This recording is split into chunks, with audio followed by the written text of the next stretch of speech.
నమస్తే, నేను Roja. Welcome to special debate. AP green signal, TG red signal. Telugu రాష్ట్రాల్లో delimitation war double sound వినిపిస్తోంది. జెండాలకు అతీతంగా చెయ్యెత్తి జైకొట్టారు చంద్రబాబు, జగన్. అయితే కేంద్రంపై పోరు తప్పదంటున్నారు రేవంత్, కేసీఆర్. దక్షిణాది రాష్ట్రాల్లో డీలిమిటేషన్ దరువు మారుమోగిపోతోంది. నియోజకవర్గాల పునర్విభజనపై సదరన్ స్టేట్స్ లీడర్లు టెన్షన్ పడుతున్నారు.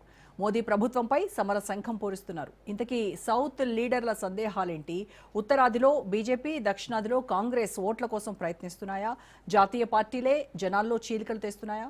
అసలు నెంబర్ గేమ్తో బలయ్యేదెవరు? ప్రాంతీయ పార్టీలు కనుమరుగేనా? సంఖ్యాబలం తగ్గితే లెక్క చేయరా? సౌత్ ఇండియాకు నాయకుడు ఎవరు? డీలిమిటేషన్ పైనే ఇవాల్టి స్పెషల్ డిబేట్. సో డిబేట్లో పార్టిసిపేట్ చేస్తున్నారు కాంగ్రెస్ అధికార ప్రతినిధి మద్ది శ్రీనివాసరెడ్డి గారు, అలాగే బీఆర్ఎస్ నాయకులు సుబ్రత్ పటేల్ గారు అండ్ బీజేపీ అధికార ప్రతినిధి దిలీప్ ఆచార్య గారు మనతో జాయిన్ అయ్యారు. నమస్కారం అండి అందరికీ. సో ముందుగా దిలీప్ ఆచార్య గారు, మీరు సమాధానం చెప్పాలి. జాతీయ ప్రయోజనాల కోసం, దేశ అభివృద్ధి కోసం దక్షిణాది రాష్ట్రాలు దశాబ్దాలుగా జనాభా నియంత్రణను పాటించి రాష్ట్రాల అభివృద్ధికి తమ వంతు సహాయం చేస్తే, ఇప్పుడు కేవలం జనాభా ప్రాతిపదికన సీట్లు ఇచ్చి, అంటే పాపులేషన్ కంట్రోల్ చేయనటువంటి ఉత్తరాది రాష్ట్రాలకేమో ఎక్కువ సీట్లు ఇస్తారు, ఎంపీ సీట్లు. అంటే బాధ్యతగా ఉన్నటువంటి దక్షిణాది రాష్ట్రాలకేమో కేంద్రం విధించేటువంటి శిక్షణ ఇది అని అడుగుతూ ఉన్నారు బీఆర్ఎస్ అలాగే కాంగ్రెస్ నాయకులు. నమస్తే మేడం. ముందుగా మీకు, అదేవిధంగా ప్యానెల్లో ఉన్న పెద్దలకి, రాజ్ న్యూస్ ప్రేక్షకులకి, అదేవిధంగా రేపు ఒక చారిత్రాత్మకమైన ఇంకొక అడుగు దూరంలో ఉన్న మహిళా బిల్లు సాధికారత, మహిళా బిల్లు లోక్సభలో ప్రవేశపెట్టే సందర్భం లోపల, అదేవిధంగా డీలిమిటేషన్ పైన ఈ సందర్భంగా అందరికీ ముందుగా నేను అడ్వాన్స్ శుభాకాంక్షలు తెలియజేస్తున్న దేశ ప్రజలకి. ఎందుకనంటే ఒక చారిత్రాత్మకమైన ఘట్టన లోపల మనం నిలబడి ఉన్నాం. ఎవరికి ఎక్కడ కూడా ఏవి అపోహలు ఉండాల్సిన అవసరం లేదు. మీరు అనవసరమైన అపోహలు సృష్టించి ఒక తారతమ్యాలు సృష్టించడం కోసం రేవంత్ రెడ్డి గారు ఈరోజు ప్రయత్నిస్తున్న సందర్భాన్ని మనం గమనించాల్సిన అవసరం ఉంది. ఉత్తర దేశము, ఉత్తర భారతము లేకుంటే దక్షిణ భారతము అని చెప్పి ఒక వైషమ్యాలను రెచ్చగొట్టే విధంగా మాట్లాడుతూ ఉన్నాడు. ఏం స్టాండ్ తీసుకుంటున్నారో, ఒక పార్టీ అన్నప్పుడు ఒక స్టాండ్ ఉంటదా ఉండదా అనేది మేము సూటిగా ప్రశ్నిస్తున్నాం కాంగ్రెస్ పార్టీని. మీరు కాంగ్రెస్ పార్టీ ఢిల్లీ నాయకత్వం ఏం మాట్లాడుతుంది, రేవంత్ రెడ్డి గారు ఏం మాట్లాడుతున్నారు, ఇష్టం వచ్చినట్టు మాట్లాడుతూ ఉన్నారు. ఇప్పుడు ప్రస్తుత పరిస్థితుల లోపల దక్షిణ భారతానికి సంబంధించిన 150 సీట్లు పార్లమెంట్ సీట్లు ఉన్నాయి. రోజా గారు చాలా కేటగిరికల్ గా చెప్తా ఉన్నా. మీరు 2011 జనాభా లెక్కల ప్రకారము డీలిమిటేషన్ జరిగితే 199 సీట్లు అయితే పార్లమెంట్ సీట్లు. కానీ 50% ప్రపోర్షనేట్ ప్రకారంగా జరిగితే 224 సీట్లు అవుతున్నాయి. ఇది సౌత్ ఇండియాకి లాభమా నష్టమా?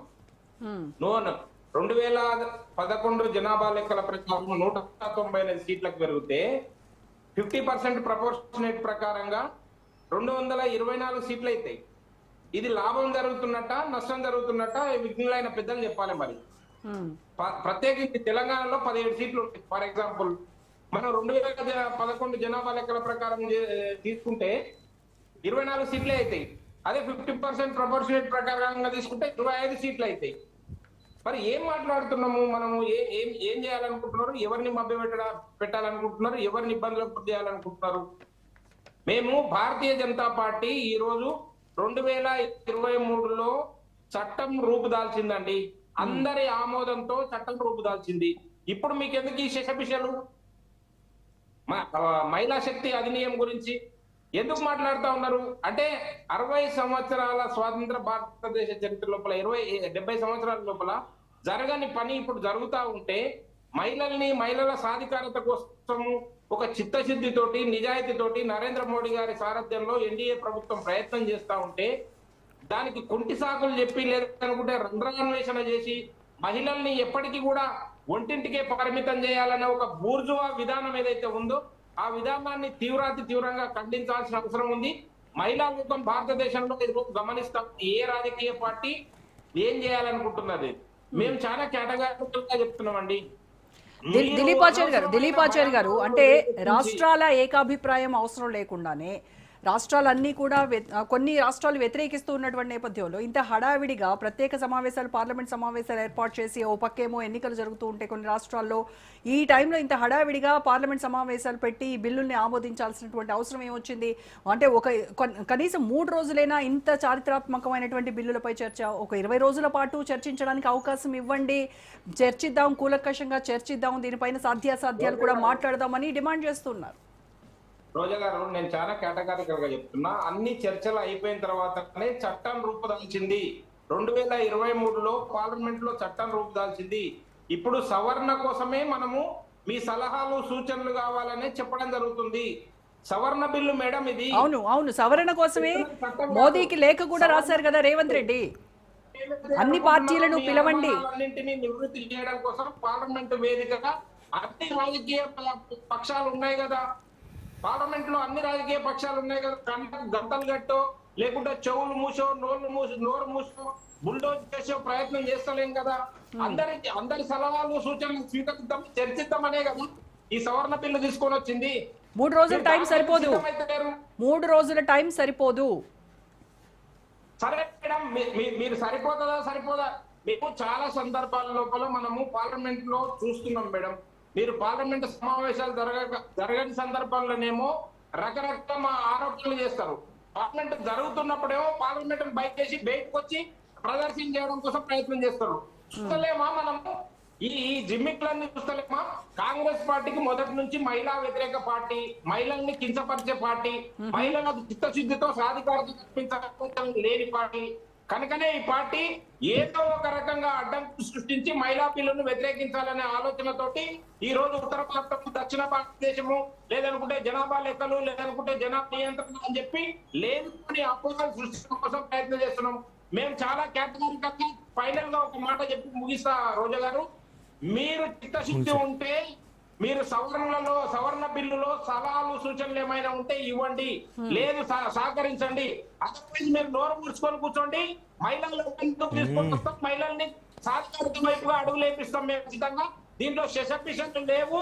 మీకు మీ తార్కిక తప్పులకు భయపడము. ఖచ్చితంగా మహిళా లోకానికి న్యాయం జరగడానికి భారతీయ జనతా పార్టీ పెద్దన్న పాత్ర పోషిస్తుంది.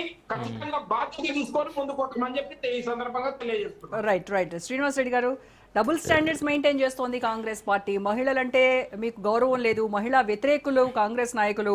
తెలంగాణలో రేవంత్ రెడ్డి ఏమో డీలిమిటేషన్ కి వ్యతిరేకం అని చెప్తారు, కానీ మరి మీ జాతీయ నాయకత్వం, మీ రాహుల్ గాంధీనేమో జిత్నా ఆబాదీ ఉత్నా హక్, జిత్నా ఆబాదీ ఉత్నా హక్ అంటే ఎంతమంది జనాభా ఎక్కువ ఉన్న వాళ్ళకే హక్కులు అని చెప్పేసి ఆయన నినదిస్తూ ఉంటారు. అంటే ఏంటి మరి డబుల్ స్టాండర్డ్స్ ఏంటి? గుడ్ ఈవినింగ్ అండి రోజా గారికి, అదేవిధంగా రాజ్ న్యూస్ ప్రధాని గారికి, ఆచార్య గారికి, సుప్రభ పటేల్ గారికి అందరికి కూడా. ఇప్పుడు మేము మహిళా రిజర్వేషన్ బిల్లుకి వ్యతిరేకం కాదు, చాలా స్పష్టంగా కాంగ్రెస్ పార్టీ రాష్ట్ర అధికార ప్రతినిధిగా చెప్తున్నాను. నేను యాక్చువల్ గా లాలో పిహెచ్డి చేసిన అంశం కూడా మహిళా రిజర్వేషన్ బిల్, జెండర్ జస్టిస్ మీదనే ఒక బుక్ కూడా రాశాను. జెండర్ జస్టిస్ సంబంధించిన బుక్ కూడా రాశాను. అంటే వ్యక్తిగతంగా నాకు కూడా మహిళలకు రిజర్వేషన్లు ఇవ్వాలి, రిప్రజెంటేషన్ ఉండాలని చెప్పేసి నేను బుక్ కూడా రాయడం జరిగింది. అమెదాన్లో కూడా మధ్య శ్రీనివాస్ రెడ్డి కూడా వస్తుంది. ఎందుకంటే మా కాంగ్రెస్ పార్టీ, మా రేవంత్ రెడ్డి గారు కానీ, సోనియా గాంధీ గారు కానీ చాలా స్పష్టంగా చెప్పారు. మహిళా రిజర్వేషన్ బిల్లు 106వ రాజ్యాంగ సవరణ ద్వారా 2023లో ఒప్పుకున్నది అయిపోయింది మేడం. అది క్లియర్, అది అయిపోయింది రోజా గారికి, దాని గురించి వదిలిపెట్టండి. ఇప్పుడు మేము అనేది ఏంటంటే డీలిమిటేషన్ మాకు ఇక్కడ చాలా రేవంత్ రెడ్డి గారు కావచ్చు, అదేవిధంగా సోనియా గాంధీ గారు కూడా చాలా స్పష్టంగా చెప్తున్నారు. ఆ రోజు కులగణన చేపట్టాలంటే కాంగ్రెస్ పార్టీ ఎప్పుడైతే చెప్పినప్పుడు ప్రధాని నరేంద్ర మోడీ గారు ఆ రోజు వ్యతిరేకించారు. అఫిడవిట్ కూడా దాఖలు చేశారు. అనేది చారిత్రక సత్యం, నేను ఆఫ్ రికార్డులో చెప్పేది కాదు. ఎంత సుప్రీంకోర్టులో అఫిడవిట్ చేశారు. మరి జనాభా కులగణన చేయడం అనేది కాంగ్రెస్ పార్టీ తెలంగాణలో కానీ, బీహార్లో కానీ 6 నెలల కాలంలో చేశారు.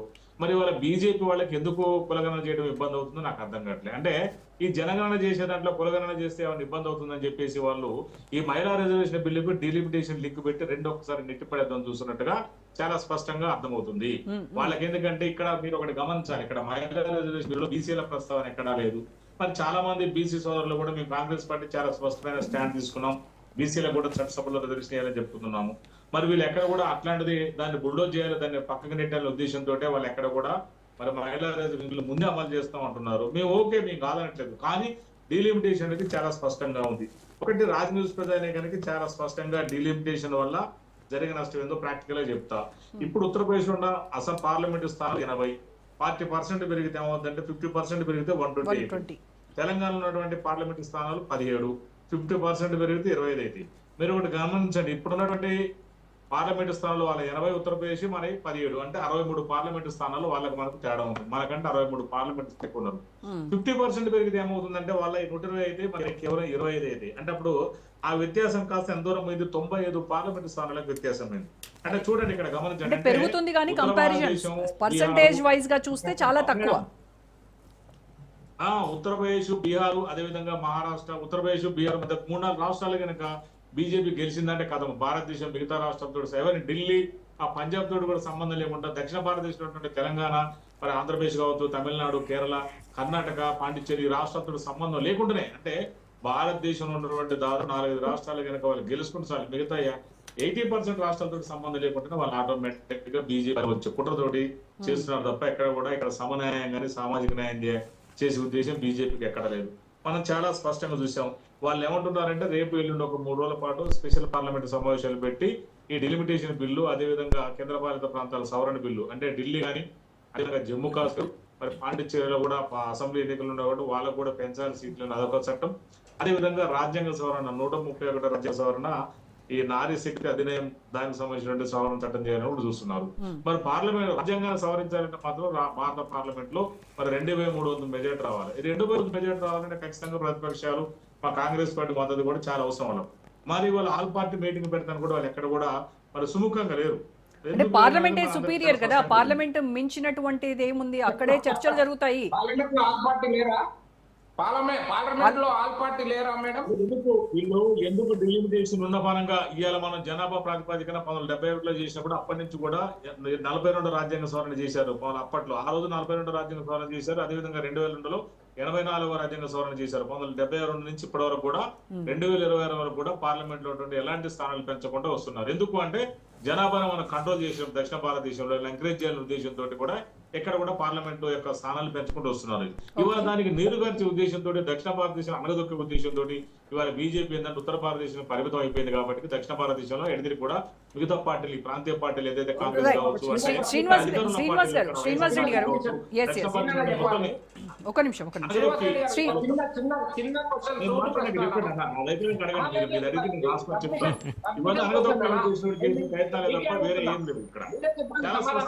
శ్రీనివాస్ రెడ్డి గారు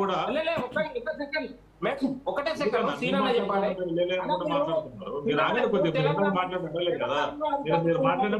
ఓకే రైట్ రైట్ దిలీప్ గారు, నేను మీకే ప్రశ్న ఇస్తున్నానా, మీరే సమాధానం కలిపి చెప్పండి. మీరు తెలంగాణ అధికారంలో ఉన్నారు, హైదరాబాద్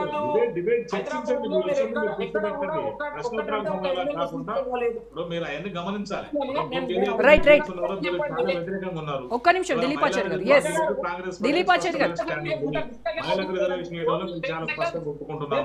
ఓవర్లాప్ అవుతోంది ఆడియో, ఇద్దరి ఆడియోస్ వ్యూవర్స్ కి వెళ్ళవు, వినపడవు సరిగ్గా. దయచేసి ఒకరి తర్వాత ఒకళ్ళు మాట్లాడండి. ఎస్ 10 seconds మేడం చెప్పండి. నేనేమంటున్నా, హైదరాబాద్ లో వీరికి ప్రాతినిధ్యం లేదు కాంగ్రెస్ పార్టీకి. 25 మందికి 25 మంది బీఆర్ఎస్ పార్టీ వాళ్ళు గెలిచారు.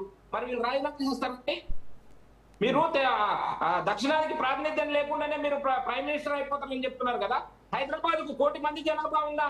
హైదరాబాద్ లో మీ ప్రాతినిధ్యం లేదు కదా, మరి మీరు ముఖ్యమంత్రి పదవికి తగరు కదా, రాజీనామా చేస్తారా? ఎందుకు ఈ కాంట్రడిక్షన్ స్టేట్మెంట్లు ఇస్తారు సీనన్న?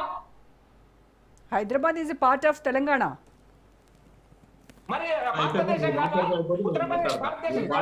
రైట్ రైట్ అండి, ఒక్క నిమిషం. ఎస్ శ్రీనివాస్ రెడ్డి గారు కంటిన్యూ చేయండి. ఎస్ ఎస్ ఓకే దిలీప్ గారు గుర్తొచ్చినాయని అడుగుతున్నారు మమ్మల్ని. మీరు రాసుకొని అడగండి అన్న, మేము చెప్తాము.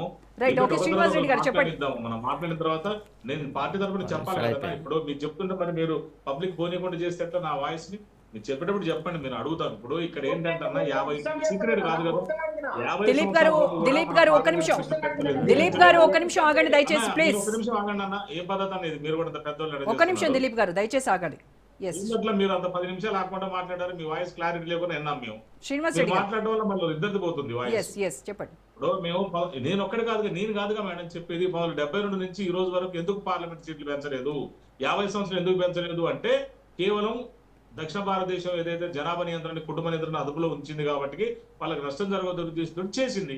ఇవాళ మనం అదే దిశగా ఆలోచిస్తాం. కాకపోతే మా రేవంత్ రెడ్డి గారు ఏమంటున్నారంటే ఒక హైబ్రిడ్ మోడల్ ని ప్రపోజ్ చేశారు. ఒక 50% జనాభా లెక్క ప్రకారం ఇద్దాము, ఒక 50% GSDP ప్రకారం ఇద్దాము, ఆర్థిక ప్రగతి ఆధారంగా ఇద్దాం అంటున్నారు. నష్టం ఏముంది అలా? నువ్వు అట్లా చేసినా బాగానే ఉంటది కదా, దాని ఏం తప్పేం ఆలోచన లేదు కదా. ఇవాళ రిజర్వేషన్ కూడా ఎట్లా 50% మెరిట్ 50% రిజర్వేషన్ ఉంది. సో దాని ప్రకారం మంచి ఆలోచన రేవంత్ రెడ్డి గారు కూడా ఆయన క్లియర్ చెప్పారు. హైబ్రిడ్ మోడల్ అన్నారు. కొంత తమాషా పద్ధతి ప్రకారం 50%, అంటే జీడిపి తగ్గినప్పుడు రాష్ట్ర జీడిపి తగ్గినప్పుడల్లా కూడా మళ్ళీ సీట్లు తగ్గుతూ ఉండాలా? మేడం మీరు అదే నేను చెప్తా మేడం. ఊరికి తగ్గేయడం పెంచడం మన ఇష్టం కాదు మేడం. ఇవాళ ఒక్కసారి చట్టం చేస్తే 15 సంవత్సరాలు ఉంటాయి. మళ్ళీ కనీసము ఇప్పుడు మహిళా బిల్లు అంటే 15 సంవత్సరాలు ఉంటుంది జనరల్ గా. అదే విధంగా రేపు కమిషన్ ఏర్పాటు చేసిన తర్వాత డిలిమిటేషన్ బిల్లు మేబీ 20 సంవత్సరాలు ఉండొచ్చు. మధ్యలో చేయదు కాదు కదా, మధ్యలో ఆ లిమిటేషన్ పీరియడ్ ఉంటుంది. ఆ పీరియడ్ వరకు మనం మార్చేది కాదు. మళ్ళీ అప్పుడు ఉన్నటువంటి స్థానిక కాలమాన పరిస్థితులు, జనాభా పరిస్థితులు, ఆర్థిక పరిస్థితులు అన్ని చూసుకొని మళ్ళీ అప్పుడు కమిటీలు వేసి కమిషన్లు వేసి మళ్ళీ చేస్తారు. No problem. మధ్యలో ఊరికి మారడానికి ఉండదు కదా, మన ఇష్టం కాదు కదా. చట్టాన్ని మారవాలనే, రాజ్యాంగాన్ని మారవాలి. చట్టాలు తయారు చేయాలి, రాజ్యాంగాన్ని మారవాలి. రాజ్యాంగాన్ని అమెండ్మెంట్ చేయాలి, 2/3 మెజారిటీ రావాలి. అంత ఈజీ కాదు కదా. 131 రాజ్యాంగ సవరణ మహిళా బిల్లు మేము ఓకే, మేము వెరీ క్లియర్, మేము ఓపెన్ గా చెప్తున్నాము. మహిళా రిజర్వేషన్ బిల్లుకేమో ఓకే అంటారు, అది అమలు కావాలంటే మరి డీలిమిటేషన్ కి లింక్ పెడుతున్నారు. వాళ్ళు లింక్ పెడుతున్నారు. కేంద్రమే లింక్ పెడుతోంది. మరి కావాలనే రాజకీయం చేస్తున్నారు వాళ్ళు. డిలిమిటేషన్ అంటే లేడీస్ రిజర్వేషన్ అడ్డం పెట్టుకుని డిలిమిటేషన్ ని వాళ్ళు ఒక రకంగా ఉత్తర భారతదేశానికి లాభం జరిగేటట్టు చేస్తున్నారు తప్ప వేరే ఏం లేదు. ఆచరణ మీరు కూడా అర్థం చేసుకోవాలి. ఇక్కడ లోకల్ కదా, మనం అందరం అర్థం చేసుకోవాలి. ఇవాళ 50 ఏళ్ల సంది ఎందుకు పెట్టలే? మీరు దీనికి సమాధానం చెప్పండి ఆచార్య గారు. 50 సంవత్సరాల సంది రోజా గారు మీరు కూడా అర్థం చేసుకోండి. మరి 50 సంవత్సరాల పాటు ఎందుకు పెట్టలే? మరి 2002లో మరి అప్పుడు వాజ్పేయి గారు కావచ్చు, వాళ్ళందరూ కూడా మళ్ళీ 84 రాజ్యాంగ సవరణ చేసి 2026 దాకా కూడా 2029 దాకా కూడా పెరగొద్దని చెప్పారు కదా. ఎందుకు చెప్పారు వాళ్ళు? కేవలం ఈ పాయింట్ మీదనే చెప్పారు. ఎందుకంటే బీఆర్ఎస్ నాయకులు సుప్రత్ పటేల్ గారితో మాట్లాడుతాం. సుప్రత్ గారు, ఏపీ రీఆర్గనైజేషన్ యాక్ట్ 2014లో అసెంబ్లీ సీట్ల సంఖ్యను తెలంగాణలో 119 నుంచి 153కు, ఏపీలో 175 నుంచి 225కు పెంచుతామని హామీ ఇచ్చారు. అవి ఇంకా అమలు చేయట్లేదు అని చెప్పేసి పదే మీరు కేంద్రాన్ని ప్రశ్నిస్తా ఉన్నారు. మరి ఇప్పుడు పెంచుతాము అని అంటే బీఆర్ఎస్కి వచ్చినటువంటి అబ్జెక్షన్ ఏంటి? ఎందుకు మీరు వ్యతిరేకిస్తూ ఉన్నారు? రోజా గారు, గుడ్ ఈవినింగ్ మీకు, అదేవిధంగా ప్యానల్ ఉన్నటువంటి దిలీప్ ఆచారి గారికి, మద్ది శ్రీనివాస్ రెడ్డి గారికి, రాజ్ న్యూస్ ప్రేక్షకులందరికీ కూడా. ఈరోజు ముఖ్యంగా రెండు అంశాలు. ఈరోజు మహిళలకు సంబంధించినటువంటి రిజర్వేషన్ విషయంలో బీఆర్ఎస్ పార్టీ ముందు నుండి కూడా తెలంగాణ వచ్చిన తర్వాత తొలి అసెంబ్లీ సెషన్లోనే బీసీలకు 33%, మహిళలకు 33% రిజర్వేషన్ కల్పించాలని మా పార్టీ అధినేత కేసీఆర్ గారి ఆధ్వర్యంలో అసెంబ్లీలో యునానిమస్ రిజల్యూషన్ పాస్ చేసి పంపించడం జరిగింది. దాంట్లో మహిళలకు సంబంధించి ఈరోజు ప్రాతినిధ్యం లేదనేది వాస్తవం. ఈరోజు లోక్సభలో చూసుకుంటే మనకు 17% ప్రాతినిధ్యం ఉంది. ఈ స్టేట్ అసెంబ్లీస్ యావరేజ్గా చూసుకున్నా కానీ 9% కన్నా ఎక్కువ లేదు. కాబట్టి డెఫినెట్గా మహిళలకు రిజర్వేషన్ ఇవ్వాల్సింది. దాంట్లో ఇంకో క్వశ్చన్ లేదు. కానీ విషయం ఏంటంటే ఎస్సీ ఎస్టీలకు ఏ విధంగా అయితే సబ్ కోటా ఇస్తుర్రో తప్పకుండా బీసీలు కూడా, బీసీలు ఈరోజు ఈ రాష్ట్రంలో 56% ఉన్నారు. దేశం మొత్తం కూడా చూసుకుంటే 50% పైనే ఉన్నారు. ఈరోజు మహిళలే వీక్ అన్నప్పుడు అంటే ఈరోజు రిజర్వేషన్లు ఇస్తున్నందుకు నిజంగానే ఈ 78 సంవత్సరాల భారతదేశ స్వాతంత్రంలో మహిళలు సరైన ప్రాతినిధ్యం చట్టసభల్లో వస్తలేరు. కాబట్టి మహిళలకు రిజర్వేషన్ ఇవ్వాలని భావించింది కేంద్రం. అందరూ కూడా దానికి మద్దతు ఇచ్చారు, పాస్ చేశారు బిల్ని. విషయం ఏంటంటే దాంట్లో మహిళలలో బీసీ మహిళలు కూడా వీకే కదా. కంపేర్డ్ టు ఓసీ మహిళలు బీసీ మహిళలు వీకే కదా. ఆ బీసీ మహిళల ప్రాతినిధ్యం ఏదని అడుగుతున్నాం మేము. డెఫినెట్గా బీసీ మహిళలకు కూడా సబ్ కోటా ఉండాల్సినటువంటి అవసరం ఉంది. దాని విషయంలో కూడా కేంద్రం ఆలోచించాలని చెప్తున్నాం. ఈరోజు విషయం ఏంటంటే 2023లో ఎప్పుడైతే ఈ బిల్లు తీసుకొచ్చి రాజ్యాంగ సవరణ చేసారో 106th అమెండ్మెంట్, కాన్స్టిట్యూషనల్ అమెండ్మెంట్, దాంట్లో స్పష్టంగా ఏం చెప్పారంటే సెన్సెస్ తర్వాత 26లో జరిగేటటువంటి సెన్సెస్ తర్వాత మహిళా రిజర్వేషన్ అమలు చేస్తామన్నారు. ఈరోజు సెన్సెస్ ప్రక్రియ ఇంకా స్టార్టే కాలేదు, కొంత ప్రక్రియ జరుగుతుంది. ఆ జరుగుతున్న క్రమంలోనే నువ్వు 2011 సెన్సెస్ తోని చేయాలని నీ దురుద్దేశం ఏంది? ఈరోజు సెన్సెస్ని 21లో జరగాల్సినటువంటి సెన్సెస్ని కరోనా నేపథ్యంతో, ఈరోజు కూడా కరోనా ఉన్నట్టే బీజేపీ నాయకత్వానికి కరోనా నేపథ్యంతో ఆపినామన్నారు. 6 సంవత్సరాలు ఆపిరు సెన్సెస్ని. మిగతా చాలా ర్యాలీలు పెట్టిండు అమిత్ షా గారు, కరోనాలనే మోడీ గారు ర్యాలీలు చేసి అన్ని చేసి మనం చూసినాం. ఈరోజు కరోనా నేపథ్యం పెట్టేసి డీలిమిటేషన్ అంటే ఈ ఏదైతే సెన్సెస్ ఉందో సెన్సెస్ని ఆపివేయడం జరిగింది.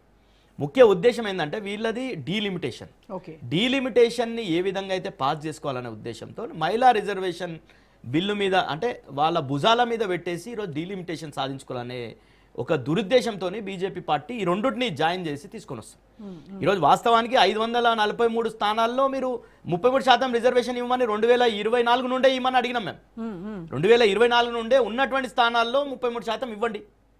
దాని కాదని ఈరోజు డెఫినెట్గా డీలిమిటేషన్ విషయానికి వస్తే అసలు కేంద్రం ఒక పాలసీ తీసుకొని వచ్చి కుటుంబ నియంత్రణ చేయాలి. మనమందరం కూడా గోడల మీద చూసుకున్నాం. మనం పెరుగుతున్న నేపథ్యంలో 1 ముద్దు, 1 ముద్దు, 2 హద్దు, 3 వద్దు. అంటే 3 పిల్లలు ఉంటే విచిత్రంగా చూసేటటువంటి పరిస్థితి. నాకు కూడా 3 పిల్లలు ఉంటే ముగ్గురా అనేటటువంటి పరిస్థితి. మొన్నటి వరకు లోకల్ బాడీ ఎన్నికల్లో పోటీ చేయాలంటే 3 పిల్లలు ఉంటే అనర్హులు ఈ తెలుగు రాష్ట్రాల్లో. అంటే ఆ రకంగా అన్ని రకాలుగా అంటే ఒక బెనిఫిట్స్ రావాలన్నా ఏది రావాలన్నా 2 కంటే ఎక్కువ పిల్లలు ఉంటే బెనిఫిట్స్ రాకుండా ఆ రోజు రాష్ట్ర ప్రభుత్వాలు ముఖ్యంగా దక్షిణాది రాష్ట్రాలు ఒక ఇనిషియేటివ్ తీసుకొని అంటే కేంద్రం చేసినటువంటి పాలసీని సక్సెస్ఫుల్గా ఇంప్లిమెంట్ చేసిన దక్షిణాది రాష్ట్రాలు. ఈరోజు దాన్నే కారణంగా చూపించి మీరు శిక్ష ఇస్తామంటే ఎంతవరకు కరెక్టు? ఈరోజు 1971లో ఇందిరాగాంధీ గారు 42వ రాజ్యాంగ సవరణ తీసుకొని వచ్చి ఆ రోజు కూడా ఆ సీట్లు లిమిట్ చేస్తూ అంటే సీట్లను ఫ్రీజ్ చేస్తూ 543ని పెంచాము 25 సంవత్సరాలు అని చెప్పింది. అదేవిధంగా వాజ్పేయి గారు కూడా మళ్ళీ 2002లోనో 3లోనో మళ్ళీ 84th అమెండ్మెంట్ తీసుకొని వచ్చేసి 543ని ఇంకో 25 years పెంచామని తీసుకొని వచ్చారు. దానికి కారణం ఏంది? జనాభాని నియంత్రించినటువంటి రాష్ట్రాలు ఈరోజు ప్రాతినిధ్యంలో లోటుపాటు అంటే ప్రాతినిధ్యం తగ్గిపోతుంది అనే ఉద్దేశంతోనే ఈరోజు ఆ పాలసీ 50 ఏళ్ల నుండి ఫ్రీజింగ్ నడుస్తుంది. ఈరోజు కూడా మేము ఏమంటున్నాం, దక్షిణాది రాష్ట్రాలుగా 24% ప్రాతినిధ్యం ఉంది. ఈ తెలంగాణ కావచ్చు, కర్ణాటక, ఆంధ్రప్రదేశ్ ఇదైతే అది 24% అదే విధంగా కొనసాగాలి. ఈరోజు బీజేపీ నాయకులు ఏం చెప్తారు? ఒక వాదనలు తీసుకొని వచ్చేది మేము 50% పెంచుతున్నామని చెప్తారు. అది ఎక్కడన్నా చట్టంలో ఉందా? ఇప్పుడు మీరు తెచ్చినటువంటి బిల్లో ఉందా? 50% అనేది ఎక్కడ మెన్షన్ చేయలేరు వాళ్ళు. ఈరోజు చేసేదల్లా వాళ్ళు ఏంది అప్పర్ లిమిట్ పెట్టిరు. అంటే స్టేట్లలో 815 సీట్లు మ్యాక్సిమం పెంచవచ్చు, యూనియన్ టెరిటరీలో 35 సీట్స్ పెంచవచ్చు, టోటల్గా 850 సీట్స్ చేసుకోవచ్చు అనేది డీలిమిటేషన్ కమిటీకి అప్పచెప్పిన తర్వాత మీరు జనాభా ప్రాతిపదికన ఒకవేళ చేస్తే దక్షిణాది రాష్ట్రాలు తీవ్రంగా నష్టపోయేటటువంటి పరిస్థితి ఉంది. మనకి ఈరోజు మనం చూస్తున్నాం, మనం చాలా సందర్భాల్లో చర్చించుకుంటున్నాం, ఎక్కడైతే బీజేపీకి ఓట్లు లేవో ఈ జాతీయ పార్టీలకు ఓట్లు సీట్లు రానటువంటి ప్రాంతాల మీద వివక్ష చేస్తున్నారు అనేది స్పష్టంగా కనిపిస్తుంది మనకు. ఈరోజు 8 మంది ఎంపీలు తెలంగాణ నుండి ఉన్నారు, 8 మంది ఎంపీలు బీజేపీ నుండి ఉన్నారు, కాంగ్రెస్ నుండి ఉన్నారు. తెలంగాణకి ఏమైనా వచ్చిందా? 8 మంది ఎంపీలు 2 కేంద్ర మంత్రులు ఉన్నా కానీ తెలంగాణకు ప్రత్యేకంగా వచ్చింది ఏం లేదు. మీరు అదే పక్క రాష్ట్రంలో ఈరోజు పక్క ఆంధ్రప్రదేశ్కి ఎందుకు వచ్చింది?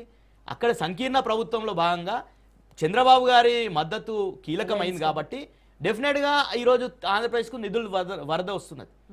అట్లనే ఈరోజు ఉన్నటువంటి పవర్ పాలిటిక్స్లో నంబర్ గేమ్లో తప్పకుండా వాయిస్ ఉండాలంటే సీట్ల సంఖ్య తగ్గొద్దు. దీని విషయంలో బీఆర్ఎస్ పార్టీ స్పష్టంగా గత సంవత్సరంలోనే స్టాలిన్ గారు చెన్నైలో ఏర్పాటు చేసినటువంటి సమావేశంలో కూడా కేటీఆర్ గారు స్పష్టంగా చెప్పారు, మీరు సీట్లను ఎందుకు పెంచాలనుకుంటున్నారు? 543 ఉంచండి, ఉంచి అదే విధంగా చేయండి. కానీ మీరు ఏదైనా రీఆర్గనైజ్ చేయాలంటే గతంలో 2009లో కూడా మనం జరిగినాయి కదా, జరిగి కాన్స్టెన్సీ అంటే ఏదైతే బౌండరీస్ ఉన్నాయో చేంజ్ అయినాయి. నంబర్ చేంజ్ చేయాల్సినటువంటి ఉద్దేశం ఏంటంటే మీరు హిందీ రాష్ట్రాలు ఏవైతే బీమార్ రాష్ట్రాలు ఉన్నాయో ఆ బీమార్ రాష్ట్రాల్లో మీ హిందీ బెల్ట్లో సీట్లను పెంచుకొని దక్షిణాది అవసరం లేకుండా అంటే మీకు ఓట్లు పడతలేవు కాబట్టి ఏదైనా కీలకమైన బిల్లులు వచ్చినా కూడా డెఫినెట్గా వాళ్ళతోనే ఈరోజు ఆ 5-6 రాష్ట్రాలతోనే మొత్తం దేశాన్ని ఏలాంటి ప్రయత్నం బీజేపీ చేస్తుంది. కాబట్టి ఈరోజు ఇది ఉమెన్ బిల్లుకి డీలిమిటేషన్కి ఏం సంబంధం అండి? వాళ్ళు చెప్పింది ఏంది, సెన్సెస్ తర్వాత చేస్తామన్నారు. ఈరోజు సెన్సెస్ కాకముందే వీళ్ళు ఈరోజు తీసుకొని వచ్చి డీలిమిటేషన్కు మహిళా బిల్లుకు అది పెట్టి అంటే దానికి దీనికి జోడించి ఈరోజు 2 రాష్ట్రాల్లో ఎన్నికలు జరుగుతున్నాయి, వెస్ట్ బెంగాల్ కావచ్చు, తమిళనాడు కావచ్చు. సెన్సెస్ అవ్వకుండా 33% రిజర్వేషన్ ఎలా అమలు చేయాలి, ఎలా తీసుకురావాలంటారు? డెఫినెట్గా ఈరోజు 2011 సెన్సెస్ ఎందుకు? ఈరోజు ఇప్పుడు ఉన్నటువంటి జనాభా తీసుకోవచ్చు కదా. ఈరోజు 2011 తర్వాత 15 years తర్వాత సెన్సెస్ జరుగుతున్నాయి. 15-16 అంటే 27లో కూడా కొన్ని రాష్ట్రాల్లో జరుగుతున్నాయి. మీరు 27 తర్వాత ఇంప్లిమెంట్ చేయండి, లేకపోతే ఇప్పుడు ఉన్నటువంటి సీట్లకు ఇంప్లిమెంట్ చేయండి. 543లా అంటే వీళ్ళ ఉద్దేశం ఏంటంటే ఉన్న ఎంపీలు ఉండాలి, కొత్తగా 50% పెంచి ఆ దాంట్లో బీసీలకి మహిళలకి ఇవ్వాలి. అంటే వీళ్ళకు మహిళల మీద నిజంగా ప్రేమ లేదు, ఉన్నటువంటి స్థానాలు వదులుకోరు ఎవరు. ఏ స్థానం మోడీ స్థానం వదులుకోడు, అమిత్ షా స్థానం వదులుకోడు, కొత్తగా స్థానం కల్పించి మహిళలకు ఇవ్వాలనే ప్రయత్నం బీజేపీ చేస్తుంది. డెఫినెట్గా ఈరోజు సుప్రత్ గారు, ఏపీలో అధికార పక్షం ప్రతిపక్షం రెండు కూడా సపోర్ట్ చేస్తా ఉన్నాయి కదా ఈ బిల్స్ కి. ఇక్కడ ఉన్నటువంటి అబ్జెక్షన్ ఏంటి అక్కడ? అంటే ఎన్డీఏలో కూటమి ప్రభుత్వంలో భాగస్వామ్యం కాబట్టి బీజేపీ వీళ్ళు ఓకే చెప్పాల్సినటువంటి అగత్యం ఏర్పడి ఓకే చెప్పారా?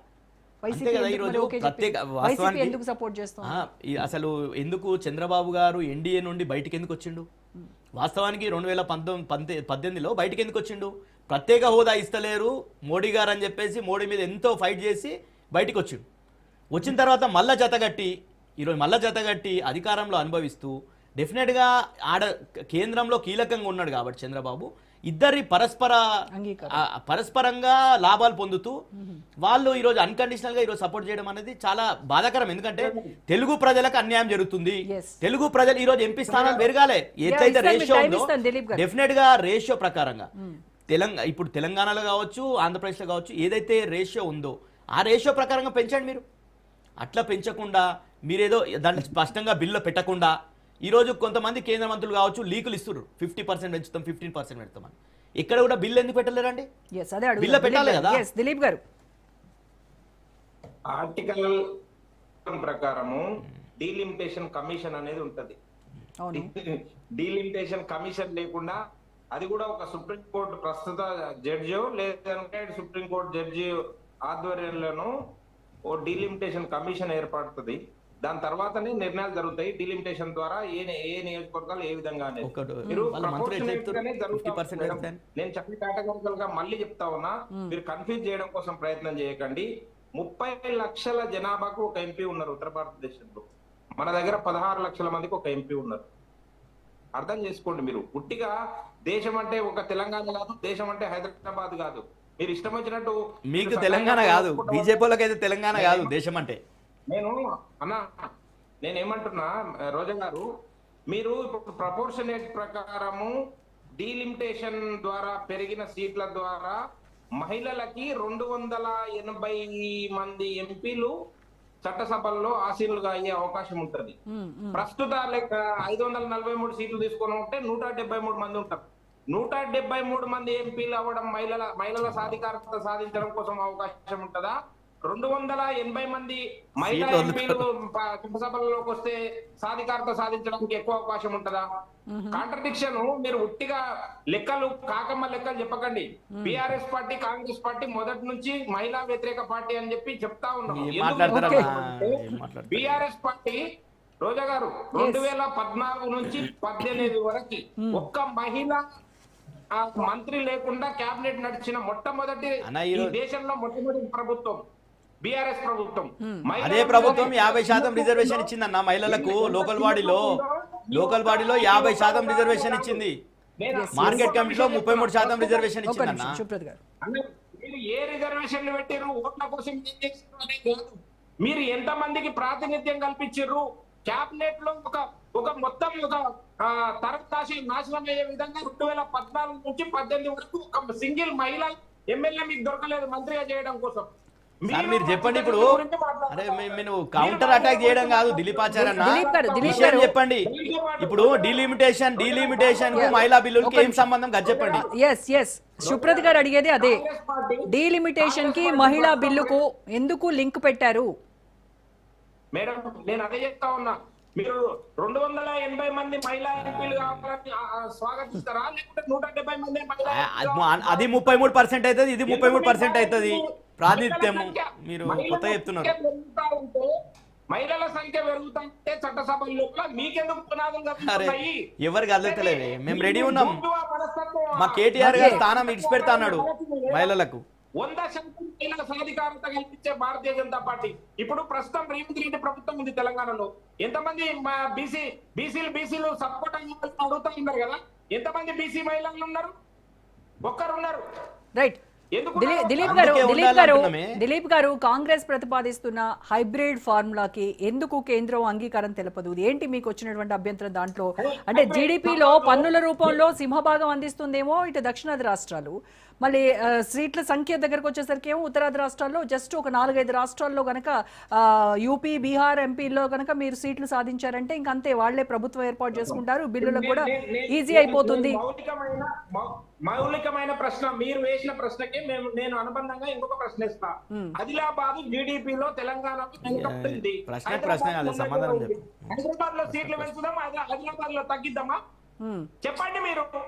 జీడిపి అన్నా ఇప్పుడు తెలంగాణలో అన్న ఆచార్య అన్న ఒకటే క్వశ్చన్ అన్న ఆగు, ఒక క్వశ్చన్ వేస్తా. ఇప్పుడు నోట్ చేసుకోండి, నేను మాట్లాడే మాటలకి నోట్ చేసుకోండి. చెప్పండి మీరు సమాధానం తర్వాత. నేనేమంటున్నానంటే మీరు ప్రతిపాదించిన జిఎస్డిపి ప్రకారము హైదరాబాద్ జిఎస్డిపి లో శివభాగం అందిస్తుంది. అప్పుడు హైదరాబాద్ లో సీట్లు పెంచుకొని ఆదిలాబాద్ లో సీట్లు తగ్గిద్దామని చెప్పండి. దాని దగ్గర మీకు సమాధానం ఉందా? ఇంకొక విషయం ఏమంటున్నామనంటే అదే అన్నాడు కానీ తగ్గినాయి కూడా కదా ఇప్పుడు జనాభా ఆధారంగా చేసి తగ్గా. ఒక్క నిమిషం మేడం, నేనేమంటున్నా ఏం లేదు, ఈడ శిశబిషన్ లేవు, పెద్ద ఆర్గ్యుమెంట్ లేదు, రాకెట్ సైన్స్ లేదు. మీరు మొదటి నుంచి ఇప్పుడు మహిళా బిల్లు చట్టం పొందాల్సింది 23 అంటే 23 దాకా చట్టం పొందాల్సిన ఎవరంటే అంతకుముందు ఈ దేశాన్ని పాలించింది ఏ పార్టీ? ఎందుకు బిల్లు కార్యరూపం దాల్చలేదు? ఎందుకు టేబుల్ మీరు అప్పుడే ఎందుకు చేయలేరు? అప్పుడు బిల్లును వ్యతిరేకించింది ఎవరు వ్యతిరేకించారు? ఇండియా కూటమిలో ఉన్న లల్లు ప్రసాద్ పార్టీ. ఎందుకు వ్యతిరేకించారు అన్నా? ఇప్పుడు నువ్వు తప్పుగా మిస్లీడ్ చేయకు ఆచార్య అన్న, నువ్వు కూడా ఒక బీసీ బిడ్డవు, నువ్వు తప్పుగా మిస్లీడ్ చేయకు. ఇప్పుడు ఎందుకు వ్యతిరేకించారు? ములాయిసిం కావచ్చు, లల్లు గారు కావచ్చు, ఎందుకు వ్యతిరేకించారు? బీసీ మహిళలకు వద్దా? బీసీ మహిళలకు వద్దా అన్న? చెప్పు, నువ్వు చెప్పు. బీసీ మహిళలకు వద్దని చెప్పు, అన్నా వద్దని చెప్పు, బీసీలకు వద్దని చెప్పు, సీట్లు ఇవ్వద్దని చెప్పు. ఆ గడువు ఇప్పుడు 2026తో ముగిసిపోయింది. మరి 50 ఏళ్లుగా ఈ సమస్యను పట్టించుకునేటువంటి కాంగ్రెస్ ప్రభుత్వం ఇప్పుడు బీజేపీ వచ్చి ఏదో ఒక నిర్ణయం తీసుకుంటామంటే మళ్ళీ మీరు దీన్ని అడ్డుకోవాలనేటువంటి ప్రయత్నం చేస్తున్నారు. మళ్ళీ దీంట్లో నార్త్ సౌత్ ఒక విభజన అంటూ మళ్ళీ దీన్ని ఒక రాద్ధాంతం చేయడం, రాజకీయం చేయడం ఎంతవరకు కరెక్ట్ అనేది? రోజా గారు చాలా స్పష్టంగా రాజ్యసభ ప్రధానికారికి చెప్పేది అంటే కాంగ్రెస్ పార్టీ ఎప్పుడు కూడా మహిళా రిజర్వేషన్లకు ముందే ఉంది. ఇంతకుముందు నేను ఫస్ట్ సెషన్ లో చెప్పినప్పుడు చాలా స్పష్టంగా చెప్పాను. మోడీ గారే అడ్డుకున్నారు. మోడీ గారు కూడా సుప్రీంకోర్టులో చాలా స్పష్టంగా మహిళా రిజర్వేషన్లు వద్దని చెప్పి ఎప్పుడు పెట్టేశారు. ఆ మాట నేనుగా చెప్పింది. సోనియా గాంధీ గారు ది హిందూ పత్రిక రాసిన ఆర్టికల్లోనే ప్రస్తావించింది. మొన్న అందరం చూసాం మనం, అన్ని పేపర్లు కూడా చూసాం మనం. ఇంకొకటి ఏంటంటే అప్పుడు బీసీ రిజర్వేషన్ బిల్లు కూడా ఎందుకు మహిళా రిజర్వేషన్ కాంగ్రెస్ పార్టీ హయాంలో కోట రోజా గారు కోట అంటే బీసీలకు రిజర్వేషన్ లేదు, మహిళలకు కోట. ఒక్క నిమిషం దిలీప్ గారు, మహిళల కోటాలో బీసీ మహిళలకు కోట మన ఎవరైతే లల్లు ప్రసాద్ కావచ్చు వీళ్ళందరూ కూడా అడ్డుకున్నారు దాన్ని. వాస్తవం చెప్పాలంటే ఎంఐఎం, అసదుద్దీన్ ఓవైసీ లాంటి అందరూ కూడా అడ్డుకున్నారు దాన్ని. కోట ఆయన మీద అడ్డుకున్న తప్ప కాంగ్రెస్ పార్టీ ఎక్కడ అడ్డుకోలే. కాంగ్రెస్ పార్టీ చాలా స్పష్టంగా 1996 గతం నుంచి కూడా కాంగ్రెస్ పార్టీ మహిళలకు రిజర్వేషన్ ఇవ్వాలని చెప్పింది. ఈ మహిళలు కాంగ్రెస్ పార్టీ ఎంత ఇవాళ ఉన్నటువంటి పార్లమెంట్ స్థానంలో దాదాపు 74 మంది మహిళలు ఉన్నారు, అంటే 13.6% మంది ఉన్నారు. సో వీళ్ళు ఏమంటున్నారంటే బీజేపీ వాళ్ళు చాలా మంది దయచేసి మహిళా ప్రధానికం అర్థం చేసుకోండి. ఇవాళ ఉన్నటువంటి 543లో 1/3 మహిళలకు ఇవ్వరట. 543లో 50% పెంచి అంటే దాన్ని పెరిగిన మందం ఇస్తారంటే వీళ్ళకి ఎంత సిద్ధశుద్ధి ఉందో మీరు దయచేసి మహిళా మనులు అర్థం చేసుకోవాల్సిందిగా నేను కోరుతున్నాను. అంటే ఫర్ ఎగ్జాంపుల్ ఇప్పుడు 100 సీట్లు ఉంటే 100లో 33 ఇవ్వరు, 100లో 50% అంటే 100లో 150 చేసి ఆ 50 ఇస్తారు అన్నట్టు. అంటే గాలికి పోయే పిండి పేలపిండి కృష్ణార్పణం అంటాం మనం సామెత. అంటే పెరిగిన మందం ఇస్తారు అన్నట్టు. అంటే ఎవరు వాళ్ళ సీట్లకు కానీ వాళ్ళకి ఎక్కడ కూడా నష్టం జరగద్దు, వాళ్ళ సీట్లకు ఎక్కడ నష్టం జరగకుండా పెరిగిన మందం అనేది చాలా స్పష్టంగా. దయచేసి మోడీ సీట్ ఇచ్చి ఇవ్వడానికి ఎవరు లేరు. మా రేవంత్ రెడ్డి గారు చాలా స్పష్టంగా అన్నారు. శ్రీనివాస్ రెడ్డి గారు చెప్పిన లెక్కలు తప్పంటున్నారా? ఎందుకు రిజర్వేషన్ ఆపుతున్నారు? 2023కు 24కు కూడా అమలు చేయొచ్చు కదా, ఎందుకు ఆపుతున్నారు అని చెప్తే జనాభా లెక్కలు అన్నారు. 1951లో 1962లో అదేవిధంగా 1972లో కూడా డీలిమిషన్ సంబంధించినటువంటి కమిషన్ కూడా ఏర్పాటు చేయడం జరిగింది. ఇప్పుడు కమిషన్ ఏర్పాటు చేసినా కూడా ఆగట్లేదు. మహిళా రిజర్వేషన్ బిల్లు ముందు పెడుతున్నారు. మహిళా రిజర్వేషన్ బిల్లును చూపించి డీలిమిటేషన్ వాళ్ళు స్పాయిల్ చేయాలని చూస్తున్నారు. అసంబద్ధమైనటువంటి మరి విధానాలతోటి ఆ సీట్లు పెంచాలని చూస్తున్నారు. ఇందాక ఆచార్య గారు ఒక మాట అన్నారు, హైదరాబాద్ లో ఎక్కువ మంది ఉన్నారు కాబట్టి హైదరాబాద్ జీడిపి ఎక్కువ ఉంది కాబట్టి హైదరాబాద్కి ఎక్కువ మరి సీట్లు ఇవ్వాలని అడిగారు. రేవంత్ రెడ్డి గారు చాలా స్పష్టంగా చెప్పారు, హైబ్రిడ్ మోడల్ అన్నారు. అంటే ఒకటి జనాభా ప్రాతిపదికన తీసుకోండి, రెండవది అభివృద్ధిని కూడా చూడండి అన్నారు. ఎందుకంటే అభివృద్ధి కూడా మనం ప్రాధాన్యత, ఇప్పుడు మెరిట్ అన్నట్టే కదా, అభివృద్ధికి కూడా మనం అవకాశం ఇవ్వాలి కదా. ఇవాళ సుప్రీంకోర్టు ఏం చెప్పింది? 50% మెరిట్ 50% రిజర్వేషన్ అంటే. రేవంత్ రెడ్డి గారు అదే చెప్పారు చాలా స్పష్టంగా. మన అచ్చం మెరిట్ అనట్లేదు, అచ్చము అదేవిధంగా రిజర్వేషన్ అనుకుంటే హైబ్రిడ్ మోడల్ అంటున్నారు ఆయన. తమాషా పద్ధతి కొంత కొంత జిఎస్డిపి ప్రకారం వేయాలి ఉంటుంది. కరెక్టే ఉంది, మంచిగానే ఉంది కదా, ఉన్నటువంటి మార్గాలు ఎక్కలేవు కదా. మరి అమెరికాలో చూసుకున్నట్టయితే మరి వాళ్ళకు 1113 నుంచి దాదాపు 435 సీట్లే, 1913 నుంచి ఇప్పటి వరకు కూడా అవే సీట్లు వస్తున్నాయి అమెరికా. మరి వాళ్ళ రాజ్యాంగం అట్లా ఉంది. మన దగ్గర ఏంటి 422కి వచ్చింది ఫస్ట్ ఏమో, తర్వాత మళ్ళీ పెంచుకుంటూ 522 వచ్చాం మనం. ఇన్నిసార్లు పట్టింది మనకి. ఇప్పుడు దాన్ని 50% పెంచి ఆ 50% పెరిగిన మంది మహిళలకు ఇస్తారంట. మరి ఉన్న వాటిలో మాత్రం 33% ఇవ్వరంట. అంటే అప్పుడు ఏమైంది, 50% మహిళలు ఉన్నారంటున్నారు, 50% ఇవ్వచ్చు కదా ఆ మాటకు వస్తుంది. సో ఇవన్నీ కూడా ఏంటంటే ఇవన్నీ డీలిమిటేషన్ ని వయలేషన్ చేయడమే, డిలిమిటేషన్ ని పక్కదారి పట్టించడమే. ఇవాళ బీసీలకు ఉన్నటువంటి రిజర్వేషన్ కూడా రాకుండా అడ్డుకోవటమే. ఇవాళ చాలా స్పష్టంగా బీసీలకు రిజర్వేషన్ రాకుండా బీజేపీ కుట్ర పడుతుంది. బీసీల అంశాన్ని, బీసీ రిజర్వేషన్ అంశాన్ని ఆటకెక్కించింది చాలా స్పష్టంగా. దయచేసి రాజకీయ ప్రధానిగా గమనించాలి. శుభ్రత్ గారు, టీఆర్ఎస్ నుంచి బీఆర్ఎస్ గా అంటే భారత రాష్ట్ర సమితిగా జాతీయ పార్టీగా పెరుగుతున్నటువంటి క్రమంలో మరి ఇప్పుడు ఉత్తరాదిలో పెరిగితే మీకు అక్కడ లాభమే కదా? రోజా గారు, ఉత్తరాదిలో పెరిగినా ఎక్కడ పెరిగినా కానీ అది అంటే న్యాయబద్ధకంగా ఉండాలి. డెఫినెట్గా తెలంగాణ అనేది మాకు హార్ట్ లాగా, అంటే గుండెకాయ తెలంగాణ కావచ్చు, దక్షిణ రాష్ట్రాలు కావచ్చు. మా పార్టీ విధానం ముందర నుండిగా స్పష్టంగా చెప్పినాం. మీరు దక్షిణాది రాష్ట్రాలు ఏవైతే ఫ్యామిలీ అంటే ఒక కేంద్రం తెచ్చినటువంటి పాలసీ, అది కుటుంబ నియంత్రణ, దాన్ని పాటించింది ఈరోజు మాకు శిక్ష ఇస్తారా? పాటించినందుకు ఈరోజు పాటించినటువంటి వాళ్ళకేమో లాభం చేకూరుస్తారు. ఆల్రెడీ మీరు పన్నుల కేటాయింపులలో తెలంగాణ రూపాయి కడితే మీకు 42 పైసల వరకే, మీరు అధికంగా 42 పైసలు ఇస్తున్నారు. మీరు కర్ణాటక విషయానికి వస్తే అంతకన్నా తక్కువ ఇస్తున్నారు. తమిళనాడు అయినా మీరు తక్కువనే ఇస్తారు. మీరు అదే విషయానికి వస్తే బీహార్కి పోతే మీరు ₹1 బీహార్ చెల్లిస్తే 4-5 రూపాయలు ఇస్తున్నారు మీరు బీహార్కి. ఈరోజు ఉత్తరప్రదేశ్కి 2-2.5 రూపాయలు ఇస్తున్నారు. ఇట్లా మీరు బీమార్ రాష్ట్రాలను పోషిస్తూ ఈరోజు తెలంగాణ సంపాదించి పెడితే బీమార్ రాష్ట్రాలకు పోషిస్తున్నారు. అయినప్పటికీ మేము అడుగుతున్నది ఏంది, ఒక ప్యాకేజీ ప్రత్యేకంగా ఇచ్చింది లేదు. తెలంగాణ రాష్ట్రం అనేది కొత్తగా ఏర్పడిన రాష్ట్రము, విభజన చట్టంలో హామీలు ఉన్నప్పటికీ ఏ ఒక్క హామీ అమలు చేయకుండా బీజేపీ 12 ఏళ్ల కాలం గడిపింది. ఈరోజు విషయం ఏంటంటే తప్పకుండా ప్రాతినిధ్యం ఉండాలి. ముందే ఇక్కడ దక్షిణ దాన్ని సవతి తల్లి ప్రేమ చూపిస్తుంది అది జాతీయ పార్టీలు. అంతకుముందు కాంగ్రెస్ అయినా అదే విధంగా చూపించింది, ఈరోజు బీజేపీ అయినా అదే విధంగా దక్షిణ రాష్ట్రాలను ఎప్పుడు కూడా వాళ్ళు హత్తుకొని ఒక సొంత బిడ్డలాగా చూసే పరిస్థితి లేదు. కాబట్టి ఈరోజు దక్షిణాది రాష్ట్రాలకు కనీసం వాయిస్ ఉండాలి. ఈరోజు ఎంపీలు చేసేటటువంటిది ఏంది, ముఖ్యంగా ఈరోజు ఎంపీలు అడిగేది కేంద్రం నుండి వచ్చేటటువంటి పాలసీలు కావచ్చు, దాని మీదనే డిబేట్ జరుగుతాయి. మేజర్ రోల్ అంతా కూడా స్టేట్కే ఉంటుంది. స్టేట్లో ఎమ్మెల్యేలు పెంచుకోవచ్చు. స్టేట్లో మీరు అంటున్నటువంటి విధంగా పెంచండి, మీరు 50% పెంచండి స్టేట్లో ఉన్నటువంటివి. కానీ మీరు సెంట్రల్కి వచ్చే వరకు వాయిస్ ఉండాలి. ఈరోజు అమెరికన్ దాంట్లో పార్లమెంట్లో కూడా ప్రతి స్టేట్కి 2 ఓట్లు ఉంటాయి. అట్లాంటి విధంగా సెనెట్లో ఎట్లయితే ఉంటుందో మీరు ఆ వాయిస్ ఉండాలి. చిన్న రాష్ట్రమైనా పెద్ద రాష్ట్రమైనా వాయిస్ ఉండాలి. మా బాధలు సాధకాలు దేశానికి సంబంధించి మాకు రావాల్సినటువంటి హక్కుల గురించి మాట్లాడాలి. ఈరోజు విభజన చట్టంలో మీరు మాట్లాడారు మంచిగా, 153కి పెరగాలి, పెంచలేరు. ఇక్కడ తెలంగాణలో ఏమన్నారు, డీలిమిటేషన్తో ముడిపెట్టిరు. కానీ మీరు జమ్మూ కాశ్మీర్ విషయం వస్తే డీలిమిటేషన్ చేసిరుగా. అంటే వాళ్ళకి లాభం చేకూరే విధంగా, ఎప్పుడైతే లాభం చేకూరే దగ్గర ఉంటుందో అక్కడ వాళ్ళకి విధానాలన్నీ పక్కకు పెట్టేసి చేస్తారు. ఇక్కడ మాత్రం తెలంగాణలో వాళ్ళకి ఓట్లు లేవు, ఆ రోజు ఓట్లు లేవు, సీట్లు లేవు, కాబట్టి 153 పెంచలేరు. కాబట్టి బీజేపీ విధానాలు ద్వంద్వ వైఖరి ఉంది. ఈరోజు మహిళల భుజాల మీద పెట్టి డీలిమిటేషన్ అనే తుపాకీ పెంచే ప్రయత్నం చేస్తుంది. దాంట్లో కాంగ్రెస్ కూడా మేమేమంటున్నాం అంటే, మొన్ననే జిహెచ్ఎంసీని 3 కార్పొరేషన్లు డివైడ్ చేశారు. ఆ రోజు మీరు ఈరోజు కన్సల్టేషన్స్ అని, హైబ్రిడ్ మోడల్ అని, అసలు ప్రతిపక్షాలను ఎమ్మెల్యేలను సంప్రదించిరా, కార్పొరేటర్లను సంప్రదించిరా? ఎక్కడ జెడ్పీటీసీలను ఎవరైతే ఎక్కడ మండలాల్లో కలుస్తున్నాయో ఈ 3 కార్పొరేషన్లో కనీసం ఒక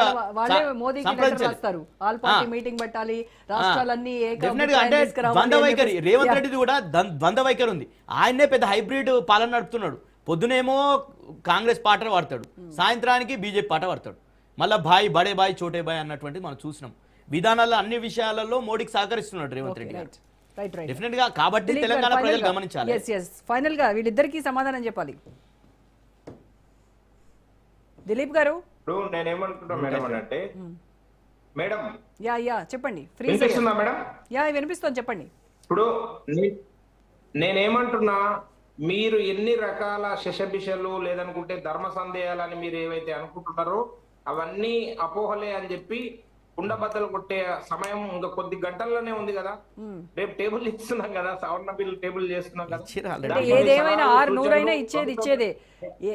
ఏ రాష్ట్రం గగ్గోలు పెట్టినా, ఏ సీఎం వ్యతిరేకించినా మీరు అసలు ఎట్టి పరిస్థితుల్లో వాటిని ఖాతరు చేయరు.